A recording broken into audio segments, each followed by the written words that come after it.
Et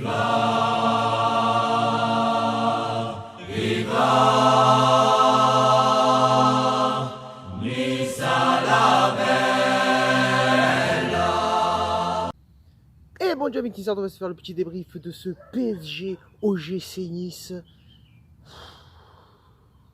Il y a beaucoup de choses à dire dans ce match. C'est quand même scandaleux. Scandaleux. Pas le match, pas l'équipe de l'OGC Nice. L'équipe de l'OGC Nice a fait un très bon match pour ma part. On va revenir sur ce que je te dis, ce que j'appelle de scandaleux dans ce match. Pour les pronos gagnants, il y en a pas mal. Sur Instagram, il y a tiré du bas 2 fois, Ria tiré du bas 2 fois. Tu vois, lui, il s'est fait chier dans sa vie. Il a dit, je mets 2 fois de tiré du bas. Ensuite, il y a Lunatic tiré du bas S2D. Et il y a, comme d'habitude, encore une fois, Yann OGC Nice. Sur YouTube, il y a Lunatic. Je pense que c'est le même que sur Instagram. Il y a Romain Odou et Youmat. Voilà, ça c'est pour les pronostics gagnants. Bravo Mebao pour avoir pronostiqué le 1 partout. J'avais pronostiqué le 1 partout aussi. Et là, je te mets la petite composition. Voilà, donc en attaque, Attal, Ganago, Saint-Maximin.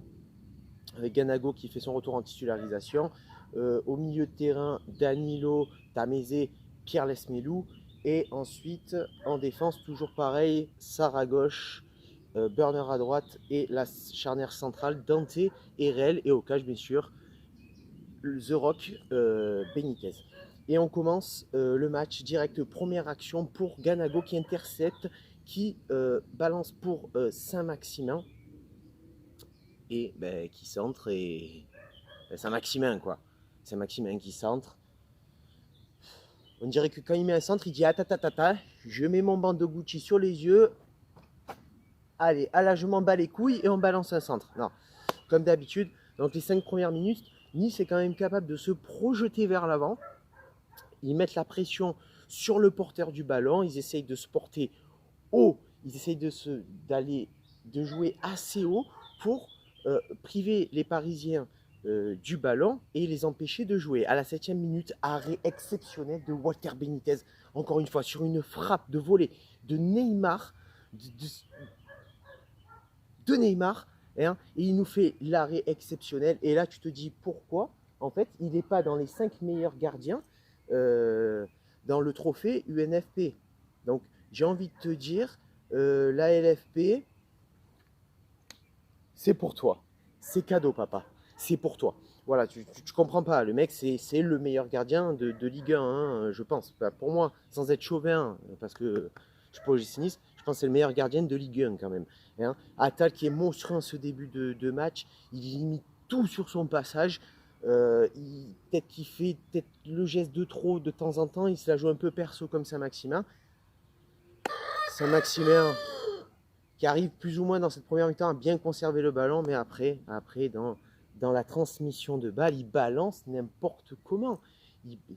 Enlève-le ce bandeau, enlève-le, ferme ta gueule toi le coq là-bas, toi aussi, putain. Voilà, donc dans les 15 premières minutes quand même, on est à 50% de possession de balle. Nice n'est pas venu pour enfiler des perles dans ce match. Il y a de l'envie, on se projette vers l'avant.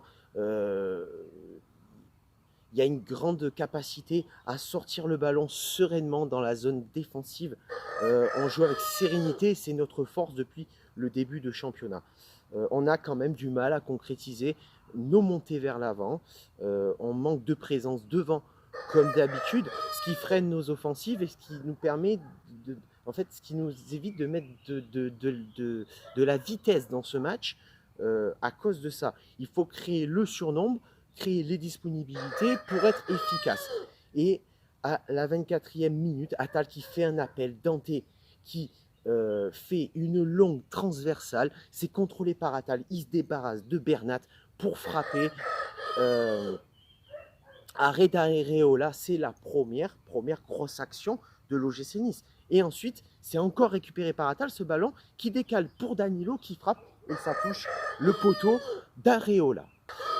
Dans cette première mi-temps, on est quand même assez impérial en défense. On a toujours un pied qui traîne, toujours une tête. Si ça passe quand même, si le ballon passe quand même, on a toujours Walter Benitez qui est là.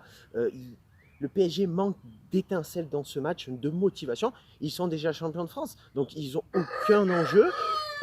Ils ont rien en fait, ils n'ont aucun enjeu. Et du coup, ça les empêche d'être performants et surtout qu'ils ne sont pas performants dans ces dernières semaines. Il y a quelque chose à faire ce soir, mais il va falloir mettre un peu plus de vitesse offensive.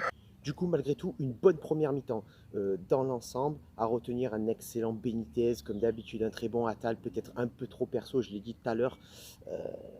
Alors que Ganago propose des solutions meilleures et qui a été plutôt pas mal dans cette première mi-temps. Saint-Maximin, je préfère même pas en parler. Burner un petit peu en dessous, Pierre Lesmelou aussi. Erel énorme encore dans ce match. Voilà, on fait quand même une bonne première mi-temps. Il y a de la place. Et Paris, on les sent un peu dans le doute, un peu fatigués. Et c'est le moment d'appuyer là-dessus. On reprend le match. 46e minute, ouverture de Dante, la deuxième pour Canago qui prend l'ascendant sur le défenseur du PSG, qui frappe en force et qui mystifie le gardien du PSG, Areola, et ça fait 1-0 grâce à lui, Ganago. Voilà. Et depuis le but, le PSG il s'implante un peu dans notre première moitié de terrain et surtout dans les 20 derniers mètres. Ils mettent notre défense à l'effort. Nice procède en contre pour profiter de quelques occasions de but. Et à la 50e minute, Attal qui dribble Bernat pour la transmettre à Saint-Maximin. Et là c'est le drame. Qu'est-ce que tu veux toi? C'est là où je te disais, le scandale de ce match, c'est Saint-Maximin. Saint-Maximin, sur ce match, si je devais te mettre une note, allez, je te mettrais 1. Pourquoi? Parce que tu as mis tes crampons, tu as mis ton maillot et tu es allé sur le terrain. En fait, c'est tout. Tu ne mérites pas plus dans ce match. Tu mérites un 0 pointé. Tu ne peux pas louper ça. C'est le tournant du match. À 2-0, le match, on le tient, on le finit et on le gagne. Et on repart de Paris avec les 3 points. On ne fait pas un match nul, bordel de merde. Je veux dire, derrière le PSG, ils partent en contre. Burner qui tacle Di Maria et ça fait pénalty pour le PSG. Ça fait pénalty pour le PSG, Neymar le transforme et ça fait un partout. À partir de ce moment-là, c'est le tournant du match. On bafouille notre football, on fait dans la dernière passe, on n'est pas bon, dans le dernier tacle, on n'est pas bon, dans le dernier dribble, on n'est pas bon, on fait les mauvais choix, en tout cas pas les meilleurs, et on laisse le PSG croire alors qu'ils étaient en train de douter dans ce match. Et du coup, on redonne espoir au PSG, on leur redonne leur chance de revenir au score et de peut-être gagner le match. Donc, bien sûr, ils prennent un peu plus l'ascendant. Après, ils prennent un peu plus l'ascendant, mais on voit Nice qui arrive à jouer tranquillement son football. On n'est pas vraiment, réellement inquiété par le PSG. En tout cas, le PSG de maintenant qui n'inquiète plus trop personne en fait. Tu l'as vu avec Rennes, avec Nantes, avec Montpellier, avec Guingamp, avec Manchester. Voilà, c'est un PSG qui n'inquiète plus personne.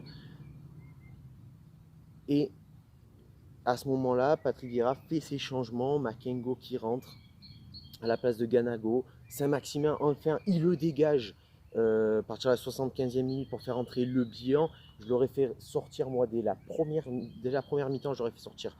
En début de match de seconde mi-temps, je l'aurais fait sortir Saint-Maximin. Et ensuite, il se passe ce qui se passe. Le PSG tente, le PSG essaye. Et à la 89e minute, penalty, après consultation de la VAR pour une faute de Christophe Herrel, il me semble. Alors, ça siffle la faute du Niçois. Par contre, ça siffle pas la main de Neymar juste avant la faute.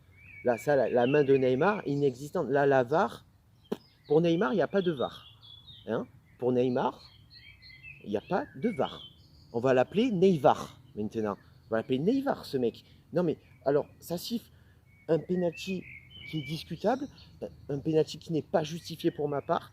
Cavani le fait, le tire, et là, super Walter Benitez qui sort l'arrêt et qui empêche les Niçois de repartir avec 0 points de ce match. sur l'ensemble du match, moi je trouve quand même qu'on a été conquérant, on a été guerrier, on avait envie de faire un résultat face à Paris, face à ce Paris qui n'est pas le Paris de début de saison, qui n'est pas le Paris de milieu de saison, qui n'est pas le Paris qui est un Paris amoindri et qui est un Paris qui ne fait plus peur à la Ligue 1 pour la fin de saison. Voilà. S'il y a un top 3 à retenir dans ce match, ben, troisième, je mettrais Ganago parce qu'il a marqué le but, il a fait des efforts, il y a une progression.